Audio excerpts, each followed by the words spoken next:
Good morning student.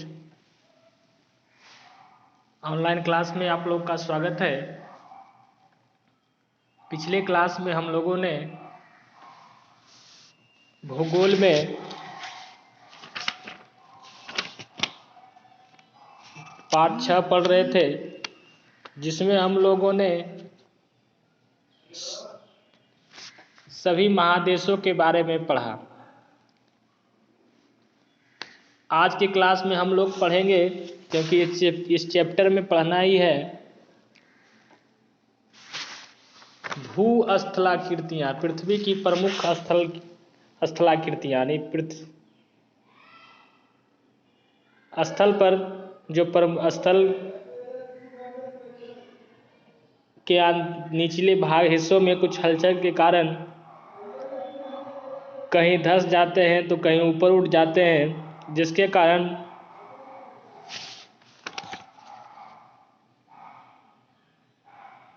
पृथ्वी पर नए स्वरूप बन जाते हैं, जिसे इस पृथ्वी के इस स्वरूप को स्थलाकृतियाँ कहते हैं।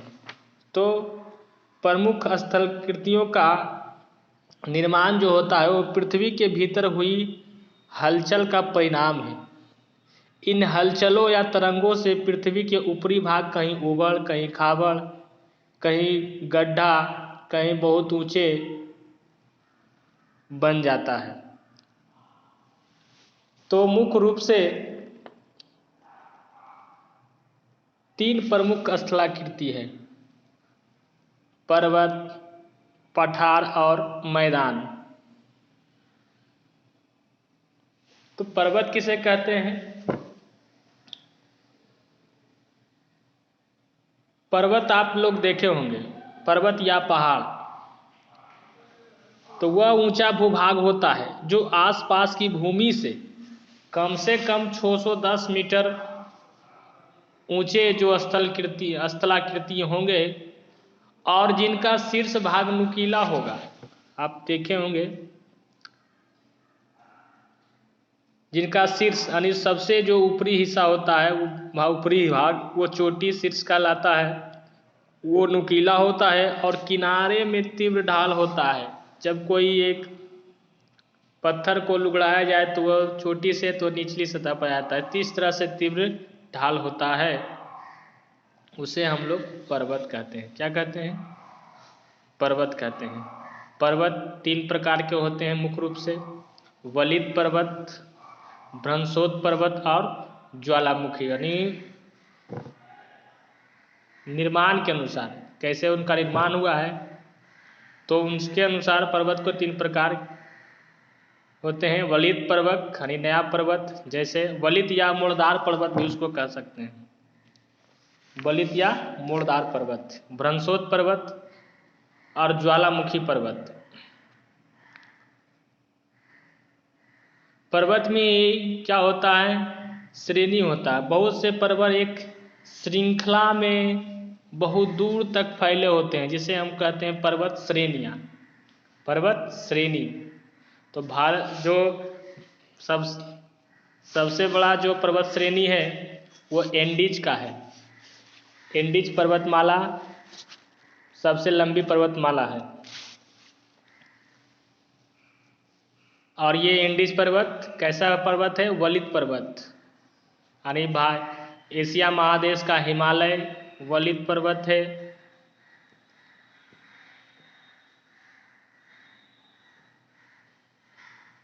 उत्तरी अमेरिका का रॉकी, दक्षिणी अमेरिका का एंडीज, ये सभी वलित पर्वत के उदाहरण हैं। ये पर्वत भी नए और पुराने 2 भागों में विभाजित किए जाते हैं। हिमालय जैसे पर्वत जो अभी भी ऊंचे हो रहे हैं, इसे नववलित पर्वत कहते हैं। पर्वत का ऊपरी निचले भाग जो होता है उसे चोटी कहते हैं। भारत की बात किया जाए तो भारत के सबसे जो पुराना पर्वत है वो अरावली है। ये प्राचीन बहुत पुराने होने का इनका चयन हवा और पानी आदि के द्वारा उड़ा ले गया, और उसके कारण वो उसका क्या हो गया, ऊपरी हिस्सा घिस गया है, घिस पिट गया है। तो भारत का सबसे जो पुराना पर्वत है वो अरावली है। अरावली पर्वत कहाँ स्थित है? तो राजस्थान में स्थित है। याद रखना है।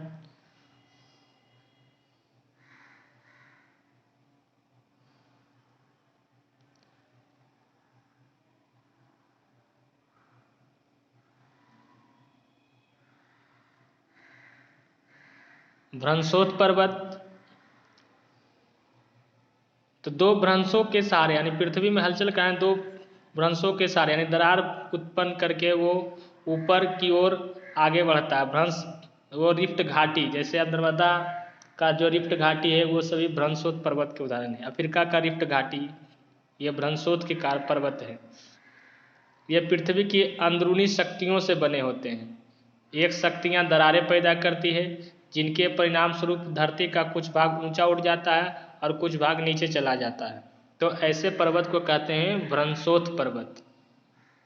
ज्वालामुखी पर्वत, तो जब पृथ्वी के अंदर से ज्वालामुखी का विस्फोट होता है और ज्वालामुखी के विस्फोट होने से यानी पृथ्वी के अंदर जो आपको पिघला हुआ पदार्थ है मैग्मा, वो पृथ्वी के सतह के ऊपर आ जाता है और पर्वत का रूप ले लेता है। क्योंकि ज्वालामुखी जब फटते हैं तो उससे निकलने वाले जो लावा होते हैं, लावा के जमने से ही वो पर्वत का रूप ले लेता है, जिससे उसे कहते हैं हम लोग ज्वालामुखी पर्वत। तो याद रखना मुख्य रूप से 3 प्रकार के पर्वत हैं, तो वलित पर्वत, भ्रंशोत पर्वत और ज्वालामुखी पर्वत।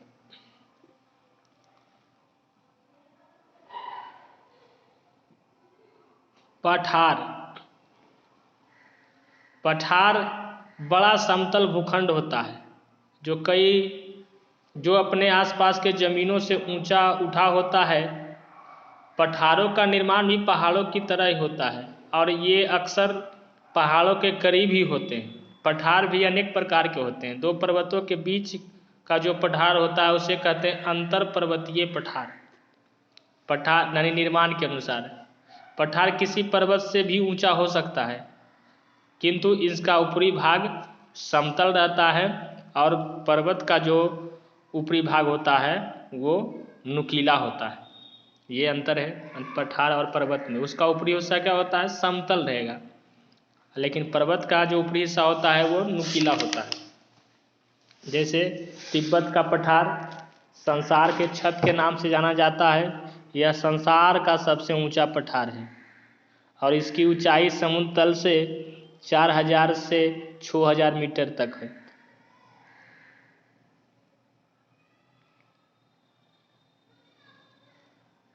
पठारी भाग में खनिज संपदा से भरा हुआ रहता है। अफ्रीका का अधिकांश भाग पठारी यानी पठारी क्षेत्रों में खनिज की प्रचुरता होती है, उसमें खनिज बहुत अधिक मात्रा में पाए जाते हैं। अगला जो भू आकृति है मैदान है। समतल और बड़े भूभाग, समतल और बड़े भूभाग को मैदान कहते हैं। बनावट की दृष्टि से मैदान उर्मिल हो सकते हैं और तरंगित भी होते हैं। अधिकांश मैदान नदियों, हवा और बर्फ के चलते भी बनते हैं। नदियां पर्वतों की ढालों पर नीचे की ओर बहती है और उन्हें अपरदित करती है। ये पदार्थ नदियों की धाराओं के साथ नीचे आते हैं। फिर बाढ़ के समय नदियां बालू, कीचड़ आदि लाकर जमा करती है, जिससे जलोढ़ मिट्टी का निर्माण होता है और ये मैदान जो जलोढ़ मैदान कहते हैं।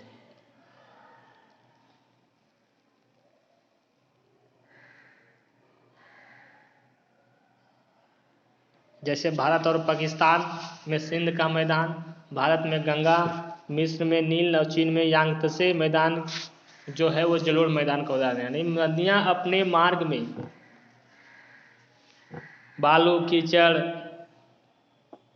को अपने किनारे में जमा करती है, जिससे जलोढ़ मैदान का निर्माण होता है और ये बहुत ही उपजाऊ होता है।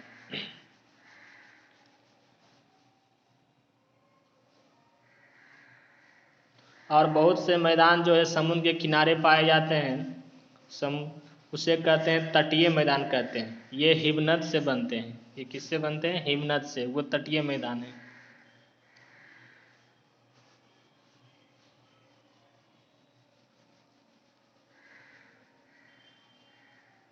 तो हम लोगों ने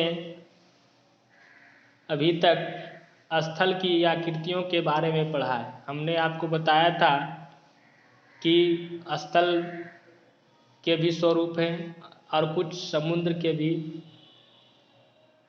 स्वरूप हैं, जिसे हम लोग स्थल को स्थल आकृति कहते हैं और समुद्र को क्या कहते हैं, समुद्र आकृति। तो स्थलाकृति को ही दो भागों में बांटा गया है, महाद्वीप और समुद्र। तो समुद्र में ही के कुछ आकृति बनते हैं, जैसे डेल्टा का निर्माण होता है,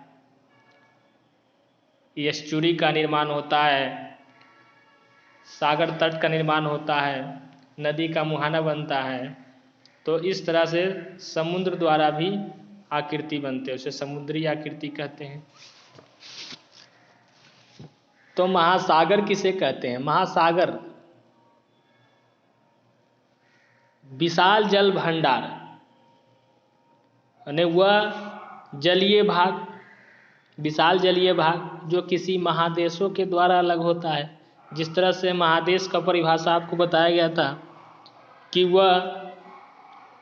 वह बड़ा स्थलीय भूभाग जो किसी सागर या महासागर के द्वारा एक दूसरे से अलग होता है, उसे महाद्वीप कहते हैं। ठीक उसी तरह से जल का वह विशाल भंडार जो किसी महादेशों के द्वारा अलग होता है, उसे महासागर कहते हैं। तो पृथ्वी पर मुख्य रूप से 4 महासागर है: प्रशांत महासागर, अटलांटिक महासागर, हिंद महासागर, अंटार्कटिक महासागर, जिसका क्षेत्रफल आपको स्क्रीन पर दिखाई दे रहा है। और प्रमुख विशेषताएं हैं। प्रशांत महासागर की प्रमुख विशेषता क्या है कि अनेक ज्वालामुखियों से घिरा हुआ है, रिंग ऑफ फायर है, यानी रिंग ऑफ फायर है, अनेक ज्वालामुखियों से घिरा हुआ है। अटलांटिक पर्वत श्रेणी महासागर में ही है। हिंद महासागर, एशिया और अंटार्कटिका तथा मध्य सागरीय पर्वत श्रेणी अनेक शिखर द्वीप बन गए हैं। चारों ओर से घिरा बेरिंग जल संधि से प्रशांत महासागर और ग्रीनलैंड सागर और डेविस जल संधि के द्वारा अटलांटिक महासागर है।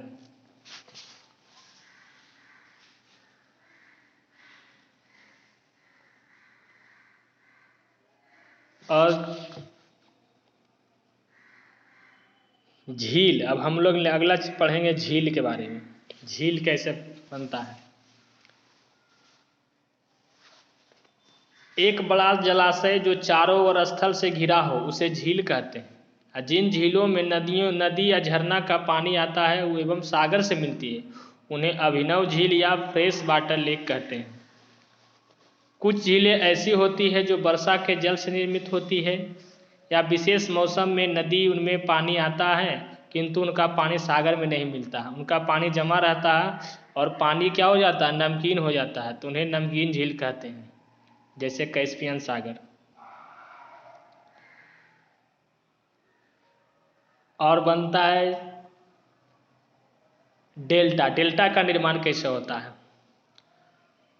तो नदी का एक उद्गम होता है और एक अंतिम बिंदु होता है, वो जाके किसी सागर या महासागर में जरूर मिलती है।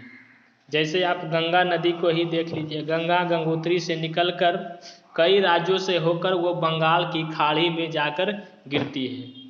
जब गंगा नदी गंगोत्री से निकलती है तो उनके दाएं एवं बाएं तरफ बहुत सी सहायक नदियां उनमें आकर मिलती है। जैसे आप जानते हैं इलाहाबाद का संगम, वहाँ 3 नदियों का संगम है, गंगा, यमुना, सरस्वती। और जैसे जैसे वो सागर में मिलती है वैसे ही उसका जो रास्ता है वो बहुत ही टेढ़ा मेढ़ा हो जाता है, बहुत ही एकदम कंजस्टेड, जैसे सांप के चाल की तरह। और समुद्र में मिलने से, यानी जहाँ समुद्र मिलती है नदी का, वो नदी का मुहाना कहलाता है।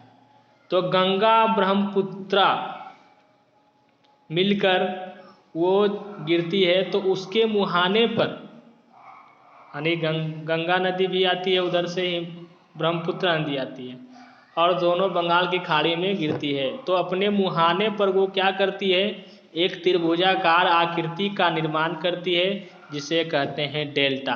क्योंकि फिजिक्स में त्रिभुज के आकार की आकृति को कहा जाता है डेल्टा। ठीक उसी तरह का हम इसका नाम दे दिया गया है, क्योंकि आकृति उसी तरह से बनती है। तो डेल्टा, गंगा ब्रह्मपुत्रा का जो डेल्टा है वो बहुत बड़ा डेल्टा है, उसको कहते हैं सुंदरबन डेल्टा, क्योंकि वहाँ सुंदरी नामक एक वृक्ष पाया जाता है, इसी कारण उसका नाम पड़ा है सुंदर। मैग्रोव वन पाए जाते हैं वहाँ ज़्यादातर मैग्रोव वन आपको कहाँ मिलेंगे? सुंदरबन डेल्टा में।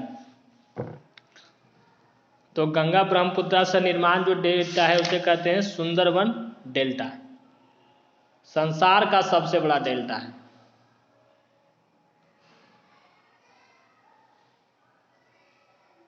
एक होता है वितरिका। क्या होता है? वितरिका। तो वितरिका किसे कहते हैं? तो नदियां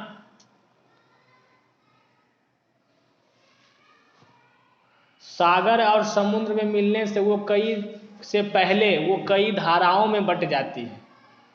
तो जो धाराओं में बट गई उसी को कहते हैं वितरिका। जैसे आप गंगा नदी हिमालय से निकलती है और यहाँ हरिद्वार में वो दो भागों में बांटती है, एक अलकनंदा कहलाता है, दूसरा भगीरथी। ठीक इसी तरह से वो कई धाराओं में बट जाती है, तो उसी को कहते हैं वितरिका। क्या कहते हैं? वितरिका। और समुद्र के कारण समुद्र तट पर समुद्री तलछट बालू और कंकड़ पत्थर से समुद्र तट पर एक बीच बनते हैं, जैसे चेन्नई का मेरीना बीच, सिडनी का बॉन्डी बीच। ये सब समुद्र तट है। यानी समुद्र तट किसे कहते हैं? समुद्र का पानी, समुद्र का जल जहाँ स्थलीय भाग को छूता है उसे समुद्र तट कहते हैं।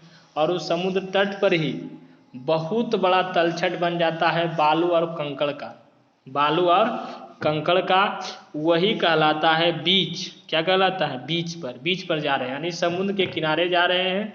समुद्र के किनारे बहुत बड़ा तलछट रहता है जो बालू और कंकड़ का बना हुआ रहता है।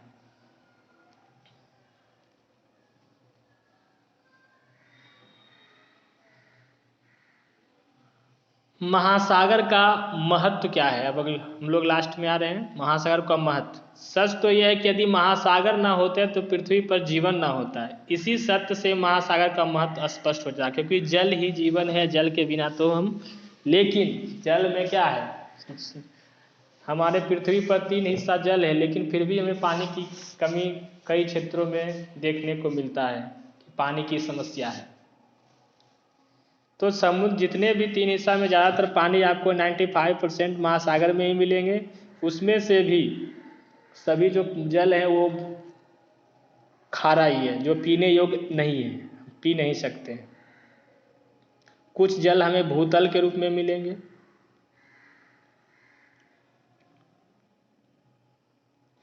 सभी महासागर एक दूसरे से जुड़े हुए हैं, यही कारण संसार में सभी महासागरों का जल स्तर एक ही होता है।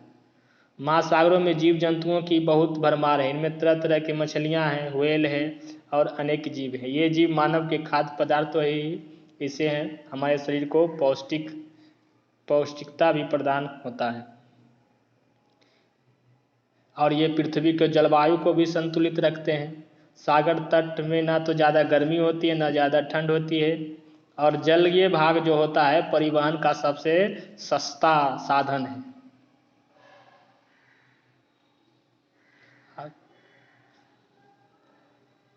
तो इस चैप्टर में बस इतना ही पढ़ना है। इसका क्वेश्चन आंसर आज हम भेज देते हैं और अपने से बनाइएगा, फिर कल आपको PDF के रूप में आपको मिल जाएगा। धन्यवाद।